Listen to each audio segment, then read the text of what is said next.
Mukhang bad trip si ma'am. Kayong apat, tumayo kayo! Hala, ano na naman kayang ginawa nila? OMG! Natatandaan nyo ba tong group chat nyo?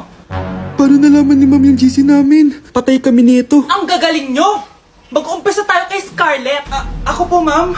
Palagi na nagpapareport si ma'am. Ano, tamad na siya magturo? Sayang lang tuition natin, be. Isa ka pa, Christian! Ma'am, kita nyo ba, bago reban si ma'am, balita ko kumukuha siya sa class funds natin Ginawa niya tayong business.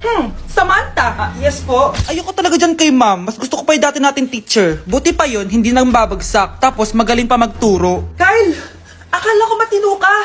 Guys, huwag nyo naman ginaganyan si ma'am. Mabait naman siya Sa principal nga lang. Akala niyo di ko alam mga pinagsasabi niyo sa akin? Lahat po ng sinabi namin sa GC. Totoo po yan, ma'am. Diba sabi nga nila ma'am, truth hurts? Truth hurts pala, ha?